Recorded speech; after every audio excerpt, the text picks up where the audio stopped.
Transfer Pride Week. Thank you, Sarah. Today we launched Transfer Pride Week 2022. This event was established over 10 years ago in order to celebrate the transfer student experience.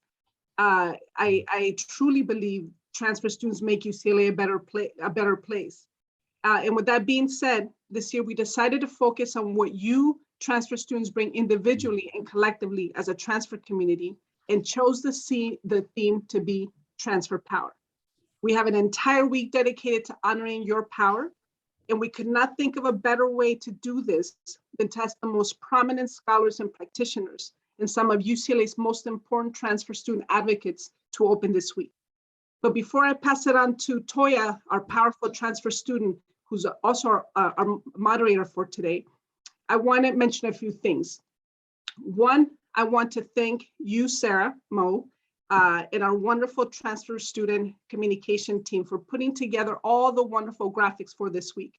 If you haven't had a chance to do so, I'm going to drop a link shortly so you can download our virtual backgrounds.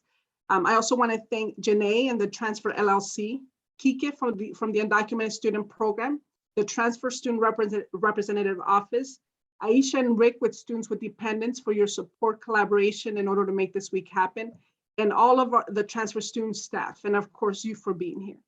And then lastly, we do have a raffle at the end of the coffee chat where we'll be giving away 3 Power to the Transfer books. So I encourage you to stay until the end. Toya, I will pass it on to you. Okay, thank you, Karina. It's so great to see everybody, and I hope that everyone is having a happy Tuesday thus far.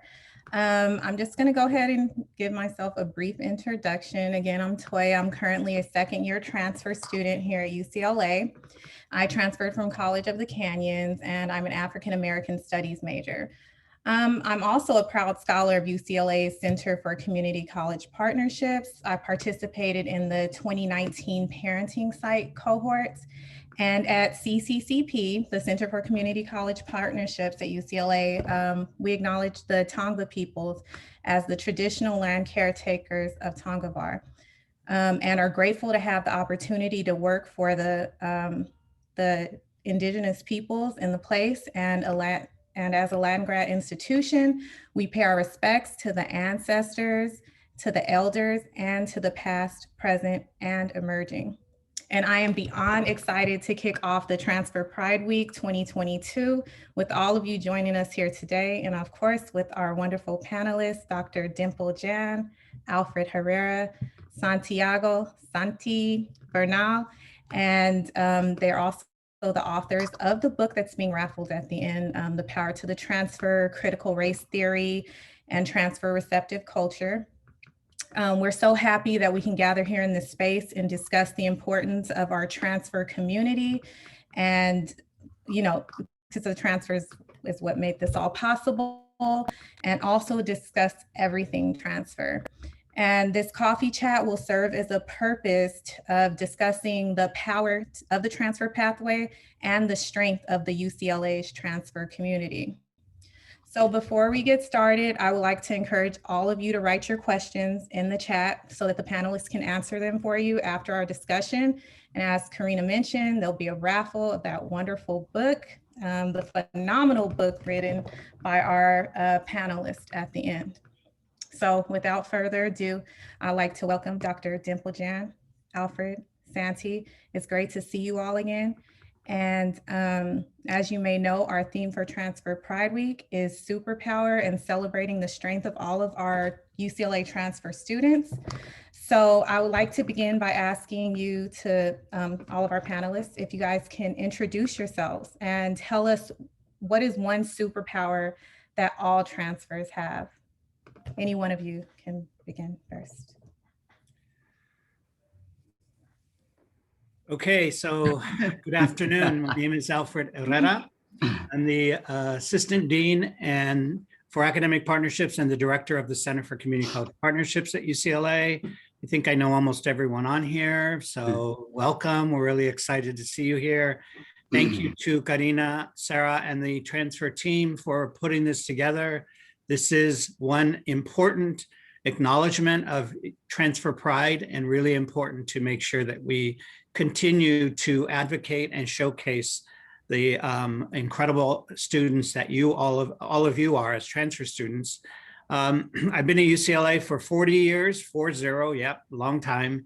And almost all of those years have been focused on transfer students and undocumented students. So I'm really excited, always excited to talk about transfer. And so happy to be here. And one superpower, I would say resilient. I think the fact that some of you have had tremendous challenges in your life and yet have continued to persevere through this institution that is not welcoming, the whole educational institution that is not welcoming to you, yet you're still here and you're exceeding and you're excelling, is an example of the power that you have to keep going, to make sure that people know who you are, and that brings you to this webinar today, and to show people that transfer students are powerful. Dimple? Awesome. Thank you so much. Thank you so much for having us. It's really exciting to be involved with the Transfer Student Center event. The fact that UCLA has a Transfer Student Center is super exciting. I see lots of people that I recognize here on the Zoom screen, which is great. Thank you to Danny, my advisor, for coming. Danny doesn't like it when I say my former advisor, so my advisor. And also shout out to Frank, whose birthday is today. Happy birthday, Frank. And also Dr. Salcedo. It's so great to see you here as well. My name is Dr. Dimple Jan. I'm faculty at Cal State Northridge in Educational Leadership and Policy Studies. This is my 10th year at CSUN, but I've been involved with UCLA, CCCP, I think it's like 15 years now. And I say that with like a sigh of like relief and comfort as well, because it's family and it's just, the years go by so quickly. A lot of my research, as well as my practitioner experience, has been around transfer students and how to make transfer systems more equitable, specifically for transfer students of color. And if I had to pick one superpower, there's so many different superpowers, right? The first one I thought of is navigation.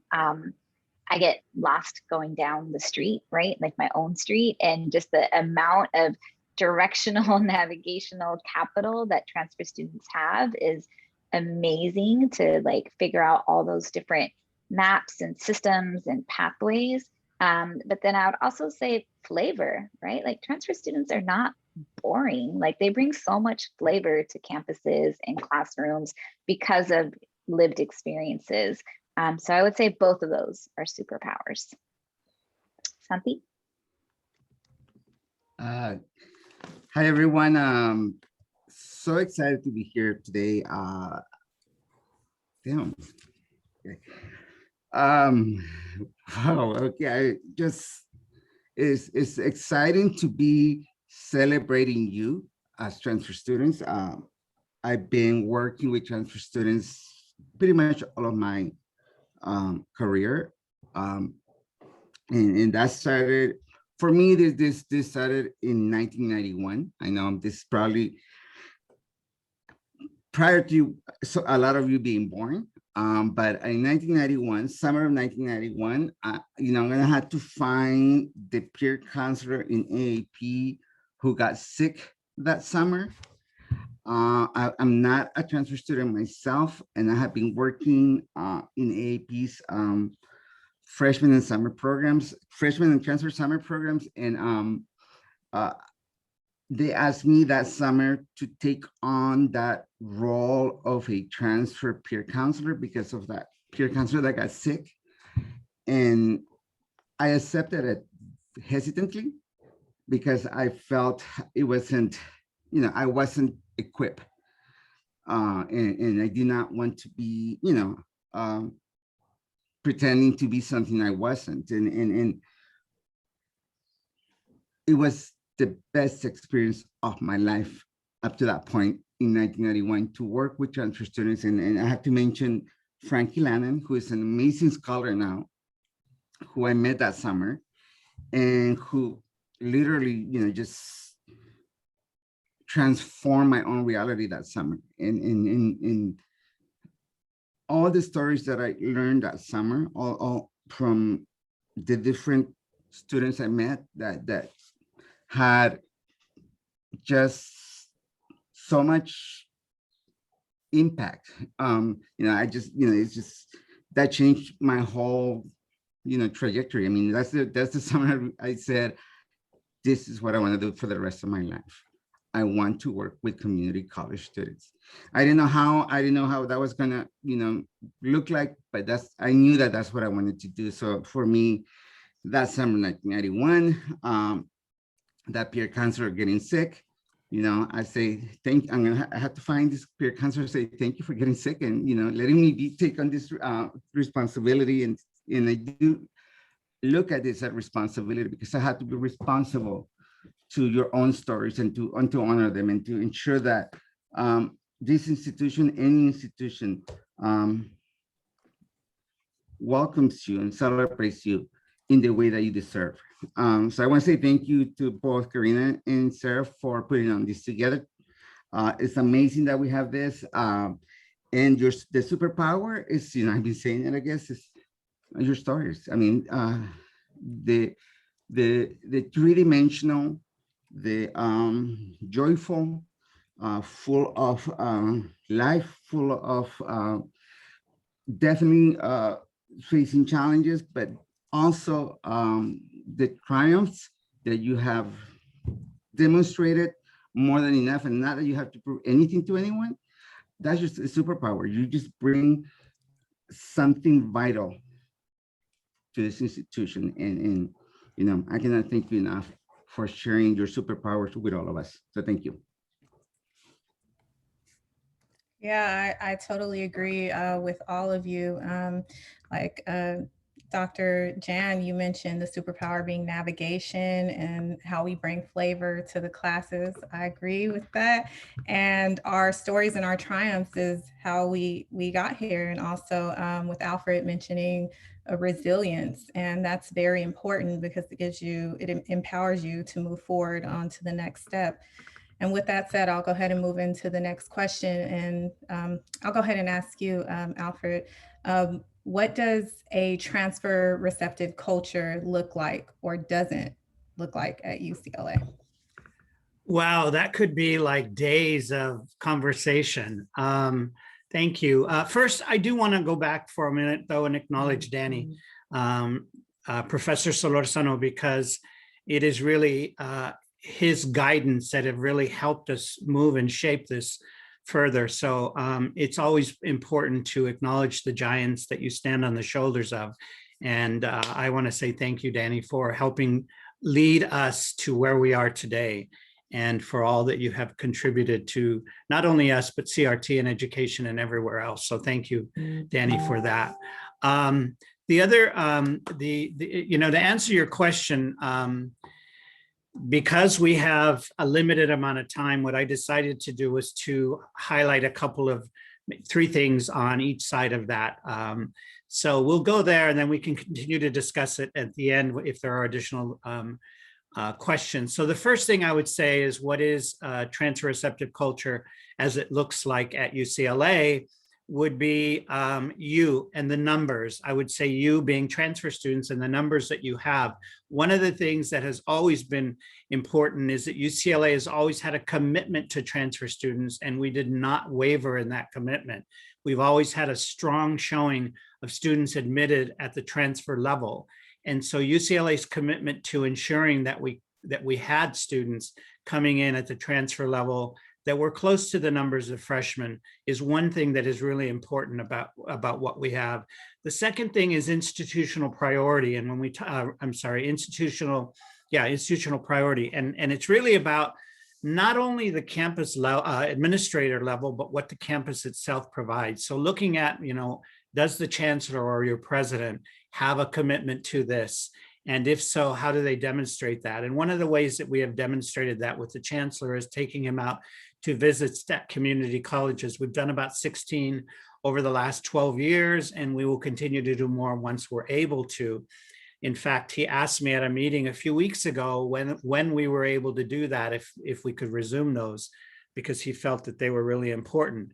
But beyond the president chancellor level, it's also about the commitment on the campus level. So looking at administrators, directors, deans, and others, faculty included, who also provide that opportunity for strength and support of students, and making sure that faces and places on our campus are welcome for transfer students. So it's a matter of the spaces that are available out there and how many of them cater to specifically to transfer students, and those that don't, are they friendly for transfer students? So looking at that.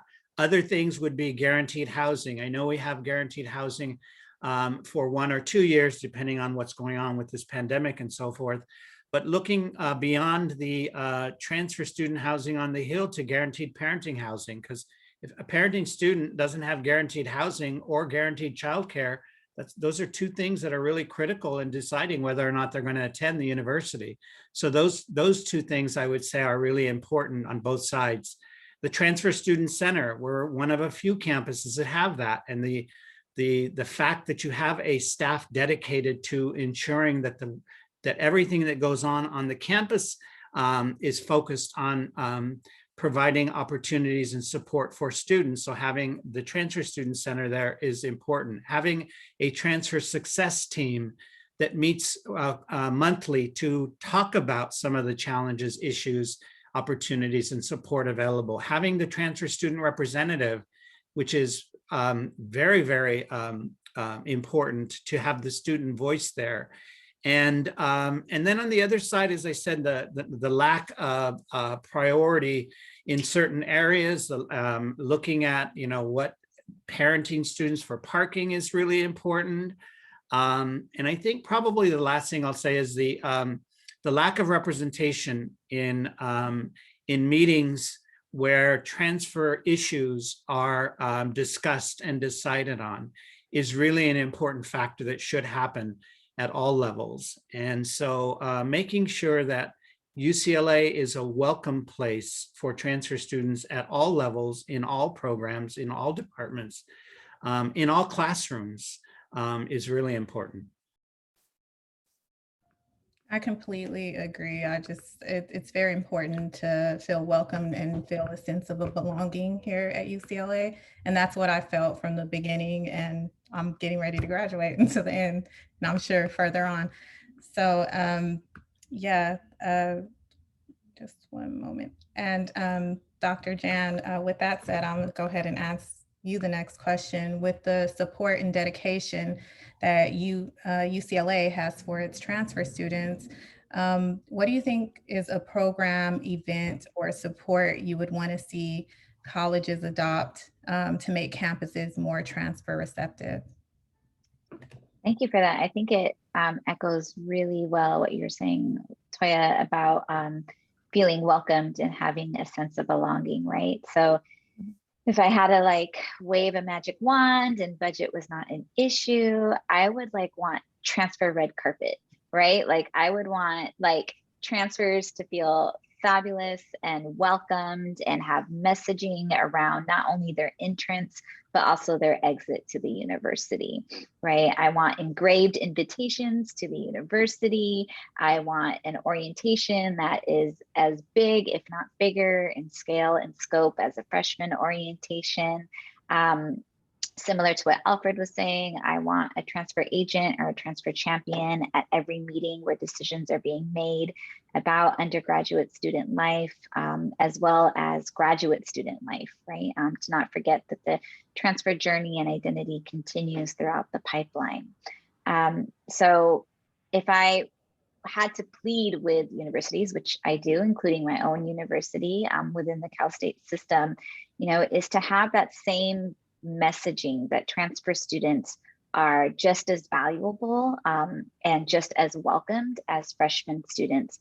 Again, even before, and we say this in our book in terms of a pre-transfer element, in terms of just, yeah, well, I want like a step and repeat, right? Like, and I know UCLA is really good at this, and so CCCP, but I know that that's a practice that needs to be embedded within other institutions.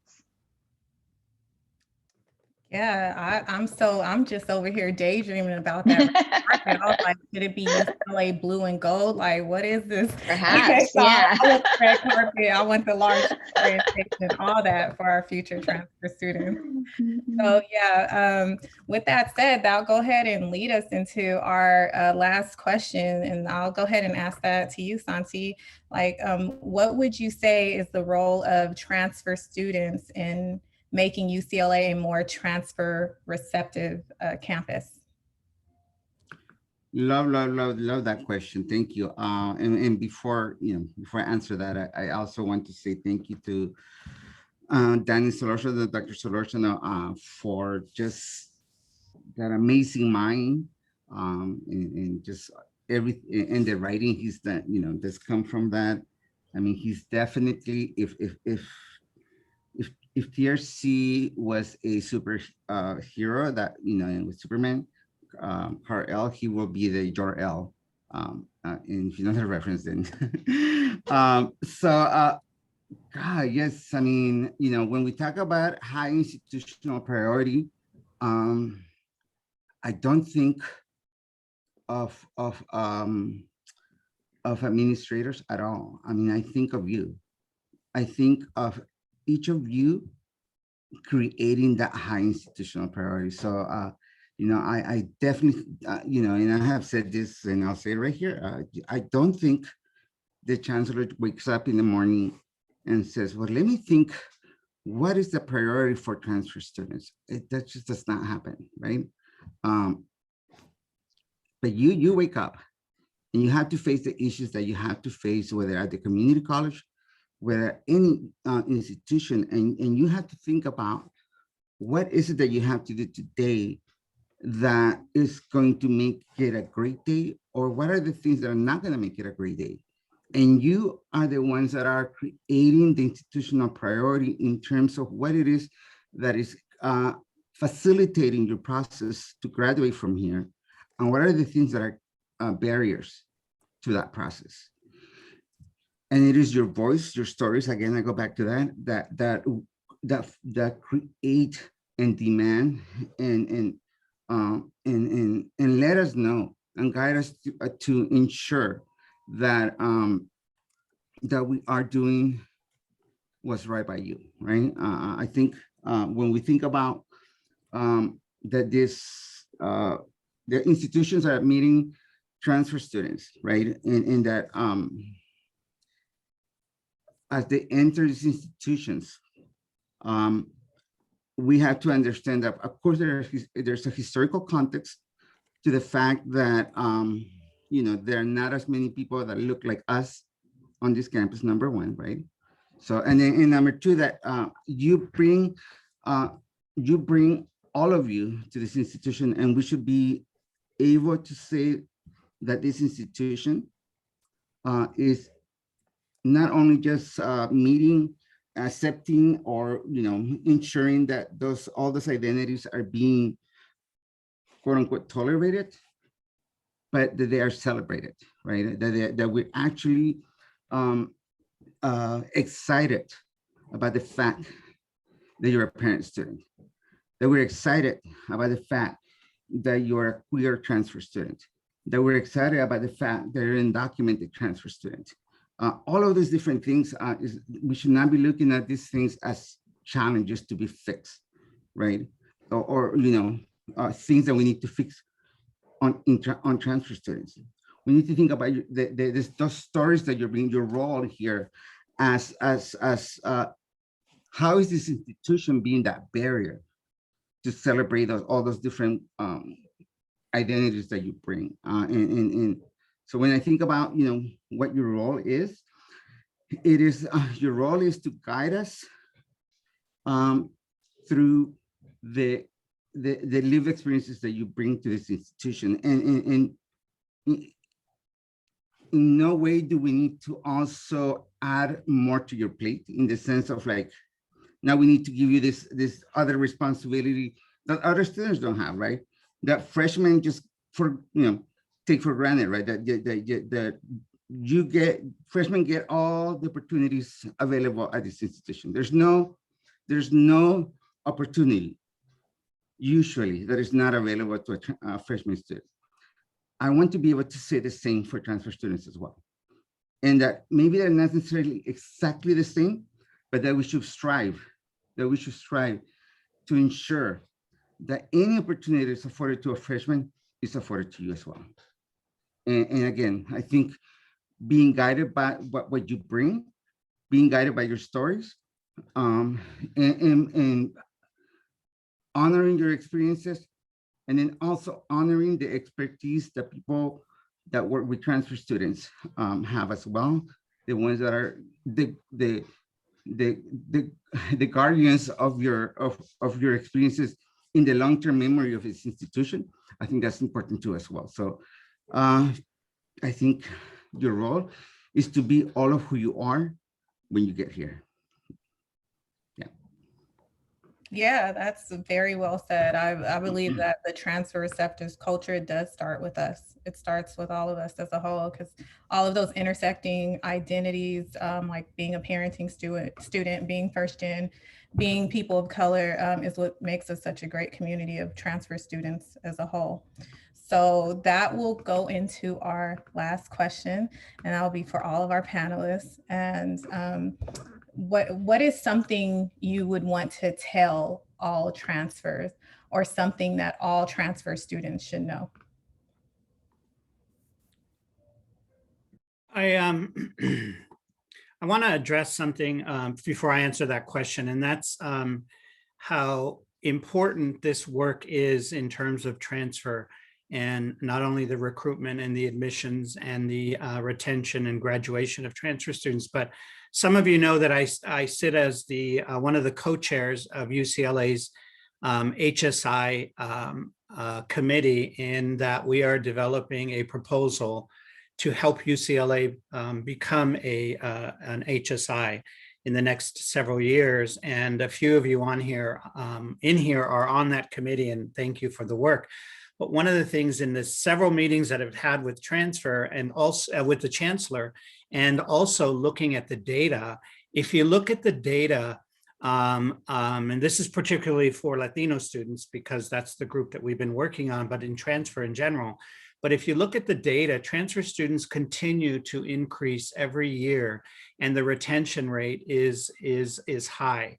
At the freshman level, as it relates to the numbers of Latino students and most other students of color, it's been stagnant. So it hasn't gone up one way or another, or hasn't gone up or down one way or another very much. But at the transfer level, there's a steady climb over the last 10 years.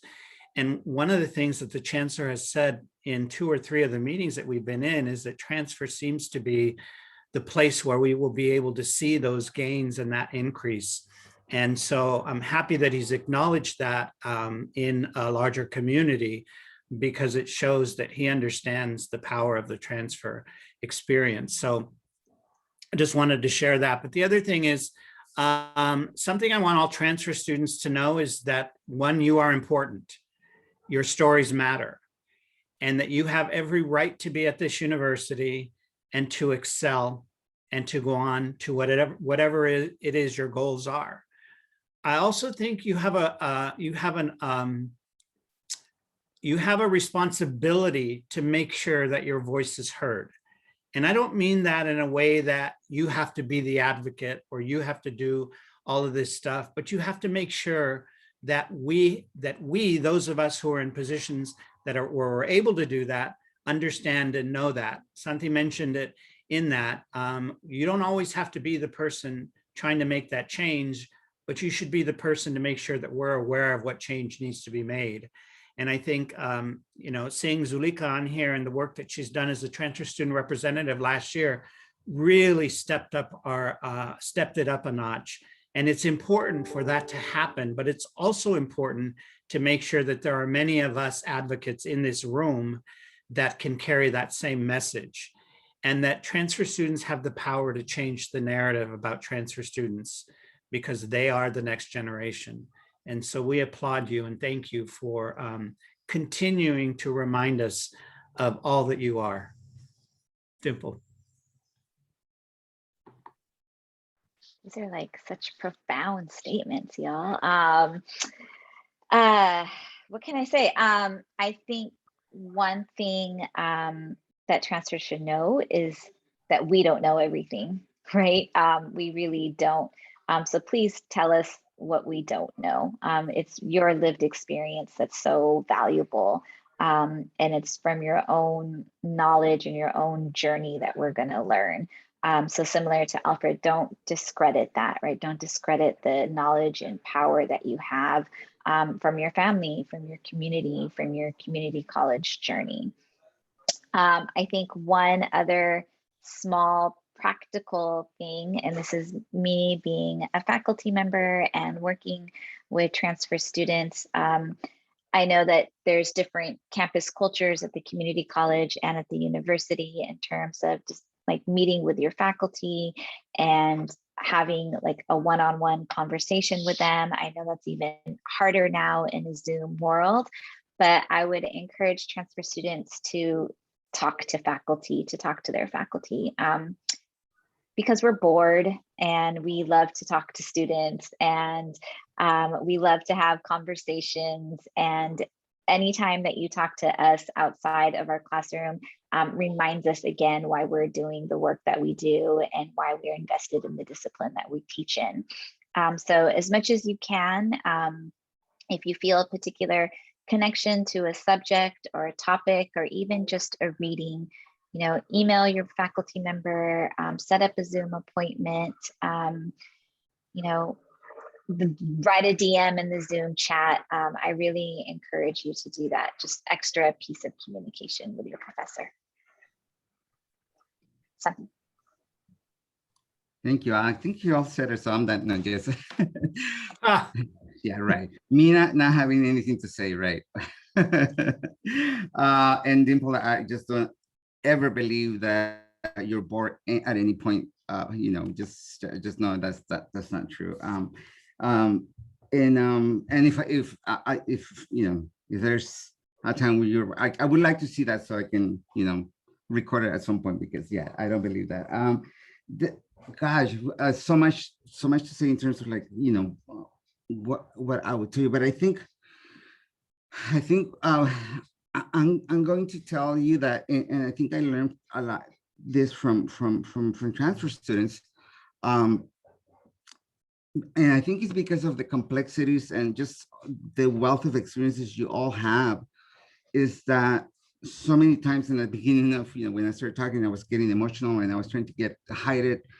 Don't hide your emotions. I think the you know, I have learned that from so many transfer students, how important it is to just be humans and just to, you know, to be emotional. There's nothing wrong with that. There's, you know, everything is, you know, I think the institution tries to tells us that, you know, emotions are not intellectual things that we need to demonstrate at a place like at a university, but I completely disagree with that. I think the complexities of emotions are, you know, just, you know, deep, and they have not only, you know, that moment, but they have a history as well, right? Like there's something that triggers emotions in us, right? And they are related to the context of our lives. And you know, I think if I can say something that I have learned from many transfer students, is that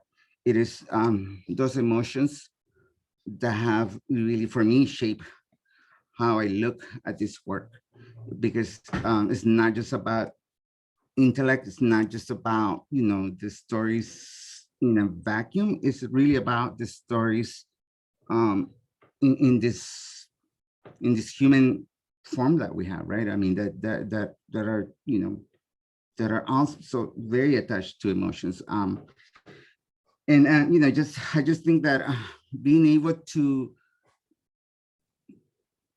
dismantle this idea about, you know, how we have to hide emotions. Even when, when we get emotional, we try to hide those emotions. It's such a terrible way to model to everyone, because I think really what we need to be doing is saying, if we feel like crying because we're happy, or feel like crying because we're sad, or feel like crying because we're mad, I think that's, our bodies know better.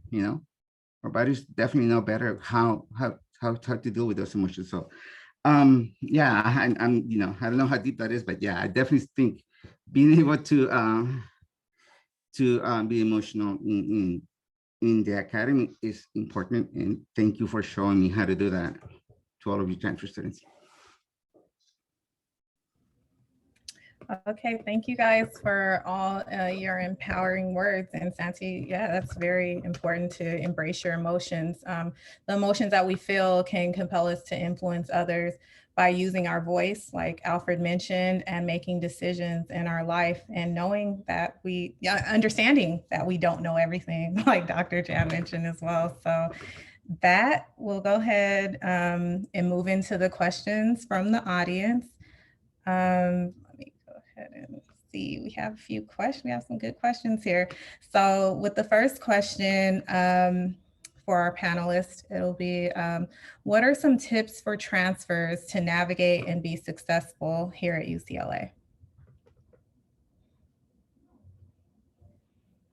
I would say, one, find your network, find your support base. Obviously, the Transfer Student Center is one of the most critical places, because I think from there stems all of these other resources that you can learn about. I would also say, beyond the Transfer Center, make sure that you connect with your professors, connect with support staff and advisors and administrators as you're able, because it's through the networking that you'll be able to find yourself in a place that is supportive. So I would say that would be my one thing.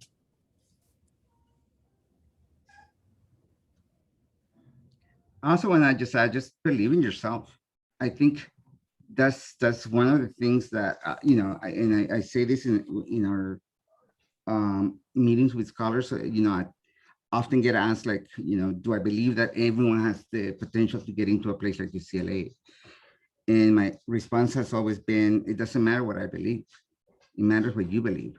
I mean, I can believe it, and I do, but I wouldn't do this work if I didn't believe that on that, right? But I think it's important that you believe, and so believe that you already have everything, that the potential that you have to deal with anything here at this campus. You already have it. You just need to be able to transform it into habits, into behavior, into networks that are going to work for you here at this campus. Being a UCLA alum as well, I would say take advantage of your student discount, right? Like when you go shopping, when you are, receiving certain items or goods, like always ask if there's a student discount. I think that's my own like cost saving advice. But I also think as, at the movies, thank you, Sarah. And I think also, school is so much, and school during Zoom University and COVID it takes such a toll on both teachers and learners. And so I would also say, to think of other ways to enrich yourself, to attend events like this, to attend lectures, to attend concerts. I know that this is all different in a virtual remote learning world, but as much as you can to supplement what you're learning in the classroom with different types of campus activities or community activities as well.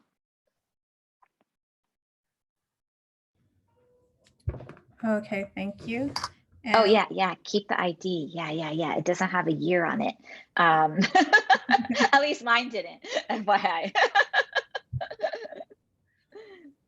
Okay, we have another question. Let's see. Looks like, okay, so question number 2, with an increasing diversity of transfer students, how do we continue to meet their needs without prioritizing one group over another? Or what groups are we not prioritizing that we should be elevating? That's a good one. And I think the bottom line is transfer students across the board are underrepresented in all places and spaces. So, making sure that that stays there.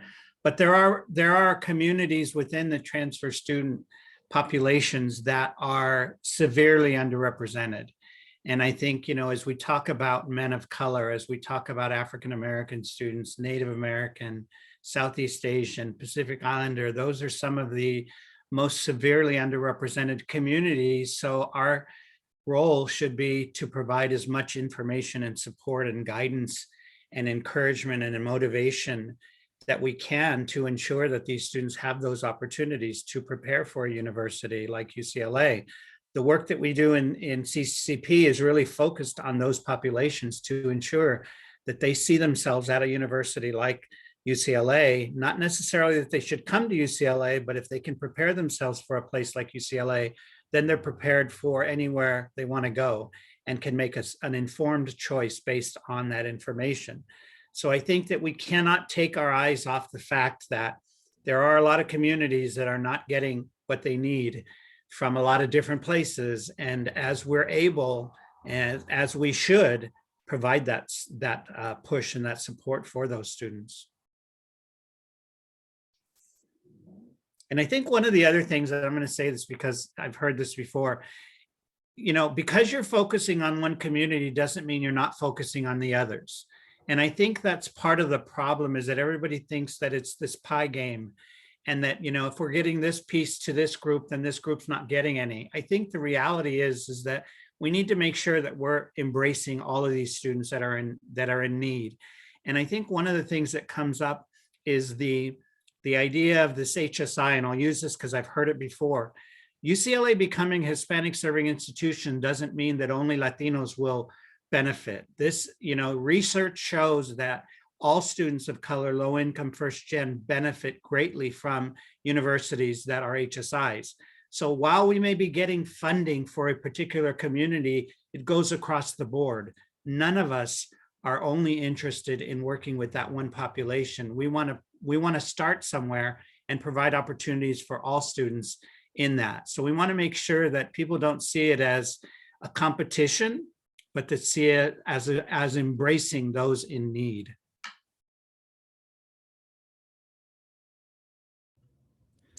Okay, thank you. Thank you for. If I can add just one thing in terms of that, I think, that's such a great question. I think it's something that we have to contend with, and we cannot forget that question, like, at every moment, at every decision that we're making in terms of the work that we do it has to be at the forefront of our work. And I think, for me, I think I'm gonna just focus on something that I have read, but really, like, I think very much became much more evident in 2020 with the BLM movement, and then in 2021, Dr. Buenavista, actually during one of our webinars, just blew my mind when she said this, and I think I definitely want to say that for me now I see it as this important work that needs to be done. And when we think about, all these different identities and what have you, I think in terms of as a critical race theorist, right, we have to put anti-Blackness at the center of that. I just don't see any other way around it, and it's important to be able to say that and understand what that means. It doesn't, as Alfred is saying, it doesn't mean we're only focusing on one identity, but it does mean that we look at some of the ways in which, particularly here in the US, that the creation of race as a ways to dehumanize, a group of people was formed, and to understand that anti-Blackness is so ingrained in our just in our minds, in the sentence, even us who are meaning to do well, don't even see how we are, practicing those anti-Blackness ways in which we have been socialized. I think is so important. That's definitely one important thing for me to be able to keep at the forefront. And then secondly, I guess the other thing that I would say that for me now is important is this men of color crisis that no one seems to be really calling it a crisis. I mean, black men, Native American men, 40% drop in enrollment at community college, 30% drop for Black men, and 25% drop for Latinx men in the last 2 years. And I know that probably we don't see that necessarily at the university, but AP that houses the diverse, one of the diverse retention group only has 20% men in the program. So it's 80% women and 20% men. So I mean, if we're gonna look at the data and we're gonna be critical of it, and we're going to, that's something that it's a crisis. I mean, I don't know what else to call it but a crisis. Yeah, I wasn't aware of that. Yeah, that's some good information to know. We're gonna, I'm sorry, I didn't thank Zulika for the first question. That second question, Omar, thank you. It was a wonderful question. We have another question from Karina, and I'm gonna go ahead and ask this to Dr. Jan. Where do you see the future of transfer student focused research going? Will research be focused on the transfer pathway in other states, or will it be focused on articulation policies and more student identities? That's a great question. Whatever you all want to research about transfer students, right? I think that's what's going to be next about research. There's so much that we still have yet to scratch at the surface of and actually understand from a lived perspective. If I had to think of larger, like policy-wide efforts, I would say guided pathways is going to be a big area of research, as well as the baccalaureate degree offering within community colleges. And in terms of identity, I would also say the relationship between systems impacted folks and community colleges, and the role of community colleges within remote learning. Right now, the bell is being rung in terms of community college enrollment, going down considerably during pandemic. And as Santi mentioned so eloquently, this crisis in terms of particular groups of gender and race that we've seen persistent over years, that is also at this crisis level. Those all need to be researched, right? Those are all big social policy issues that affect community college's original promise, which is supposed to be, college for all. And I'm so glad that we're in California. So much of what happens in California determines what happens in all the other states when it comes to policy, when it comes to practice, but also when it comes to research. So we are definitely in the right place and at the right time to start looking at these questions. Agreed. One of the things that I think Dimple didn't mention is that both she and I sit on the advisory board for the National Institute for the Study of Transfer Students, NISTS. And it's pretty amazing when, I've been on the board for over 10 years and she's been on for 7, 8 or whatever. Yeah. But it's pretty amazing when you hear from other states what is going on and how much further ahead that we are in California on things that we've done and research and so forth. Doesn't mean we're anywhere where we need to be, but it's really disheartening when you think that in some places in this country, You know, the issue of transfer has nothing to do with race. And yet it is a representation of that community, but it's not focused on. And so there are, you know, it is great. And I think to answer your question, Karina, I think your research should be about what your question is and what you want to know. So if you want to know about Latinas in STEM or Latinas in transfer, then make that your research, because the best research is done through whatever it is you are interested in, because it makes it more passionate for you to think about. And the bottom line, we need research on people of color in community colleges, period. There is not a lot. There is a lot of research about African-American students in higher education or Latinos, but there is not a lot when you look at, you know, Black males in community college outside of what's going on with Frank and Luke. There are not a lot of people doing those kinds of things. So really, we need you to think about research from your perspective to make sure that people are aware of all of these things as well. Thank you, Dr. Jan and Alfred. We have another wonderful question from Karina, and she wants to know, how did you three as scholars come together to create critical race theory and the transfer function, introducing a transfer receptive culture? We all have different versions of this story. I'll sit back. Santi, Alfred, how did we come together? Well, I remember. in the age of the dinosaurs. when I started at UCLA, actually, I think it kind of evolved. So I think part of it had to do with the work that I was doing in transfer when I worked in admissions, and then when I created the center, and when Santi worked with me in admissions, then when I created the Center for Community College Partnerships in 2001, working with the Chancellor and Vice Chancellor in 1999 to 2001 before creating it.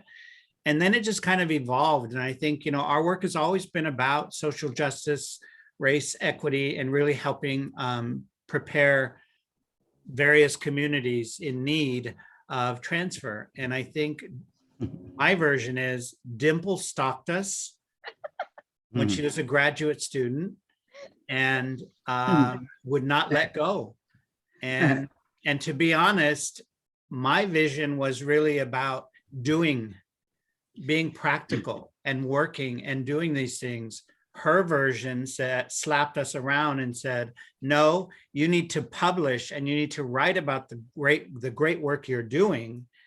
And it really was only because she came aboard and pushed us and made us understand how critical that was that we began to think about that. And one thing that is not noted in all of this is when we first started, and Dimple was our very first graduate student researcher in the office. We had never had a GSR before.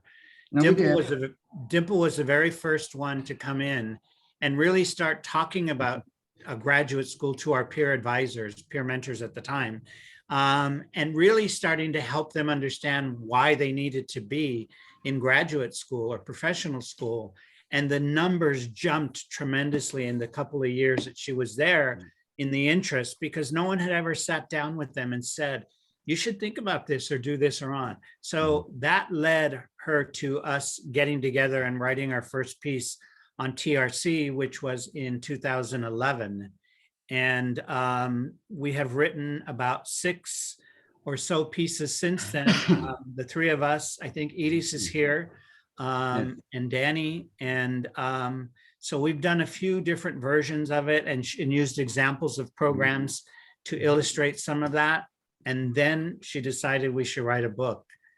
And that became a nightmare. Different. That became a nightmare. But yeah, I'll stop there because it could get ugly. Dimple came to us even before that, and then she ran away. And she knows this is true. She came and, this was when Regina was working with us. and she came and she talked to us, and you know, we're like, oh my God, we should work with her. We should work with Dimple, and we didn't hear back from here for a bit. And we're like, okay.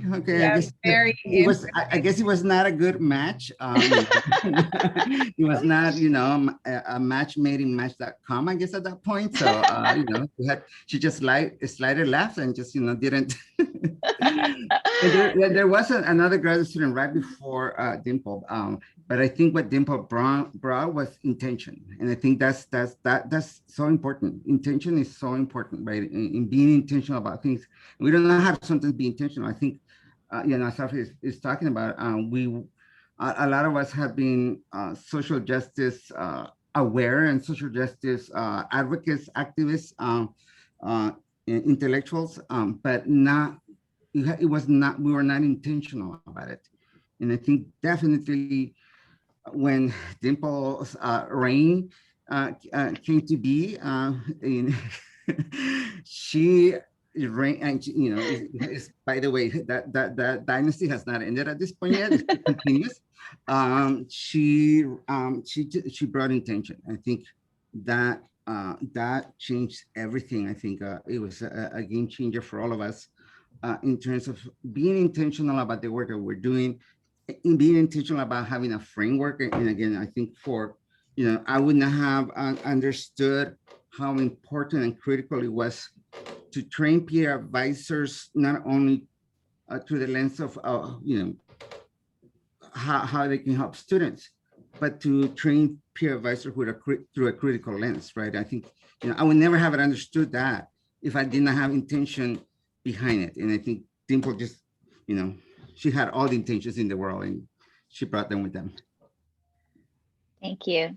Fun fact, Frank is the one that hired me, as well as now Dr. Wante are the ones that hired me in 2007. But there was a precursor visit prior to that, and then the rest is history. So thank you. Well, we have come to an end, and I want to be very mindful of our panelists' time and our audience. And so with that, I want to say thank you. Thank you so much, Toya, for being such an amazing moderator. I think you have a career in this field. Alfred, thank you so much for being here. Dimple, Santi, I forgot to mention at the beginning that this was the first time at UCLA that you've been able to do this. So we thank you that you chose Transfer Pride Week to do this, and hopefully we can have this again, this kind of space in the next soon in person. But I do want to let folks know that we do have a raffle. Before we do a raffle, there are a number of things that I want to just mention. We have a wonderful newsletter and digital care package that our communications team put together. So I'm going to just drop the link really quick for everybody. And also just a plug for tomorrow's event. It focused on transfer storytelling. Again, I'm going to drop the link really quick. And then Mauricio, if you can share your screen, please. Again, we are going to raffle 3 books on Power to the Transfer from our authors. I don't want to volunteer you to do this, but hopefully at some point you can also autograph them for the winners, if that's okay. So please, Mauricio, if you can launch the Actually, Karina, we have some already, so I'll make sure that you get them. We can switch. I have some that are signed, so we'll switch that out. Perfect. That makes sense. Sorry, it took a minute. All right, Mauricio, if you can please do me the honor. Awesome. Thank you, Karina. Let me just share my screen real quick. There we go. Can y'all see it just fine? Okay, perfect. I think I got everyone, but if I don't have your name, just let me know. With that, let's spin the wheel. Oh, also, by the way, before I begin, just make sure to fill out the form. If someone could send the form again real quick. With that, we will get your information so that we can actually send you the books. With that, let's start. Omar. Our first. Oh, that was rigged. Thank you, but I will let someone else take it because I have my copy already. Okay, awesome. let me remove you and we'll spin it again. Karina A, look at that. All right. Congratulations, Karina. So Okay, that's I our first. really wanted this. Thank you so much. I'm so excited. Autograph too, how amazing. Okay, Karina, I'll remove her and we'll get started with the second winner. David Chang, congratulations. Second winner, okay, I'll do the third.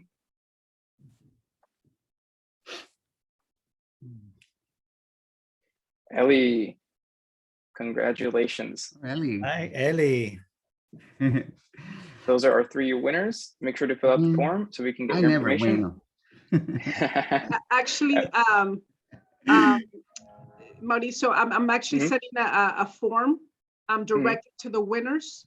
We need specific information, and so I am sending it out to them. Okay, Okay, thank you so much. No more. awesome, I thank you. have Anna Line. I have your signed autograph one here. So. And with that, again, everybody, thank you so much for being here today. We look forward to seeing you at our future events. Have a wonderful evening. Thank you so much.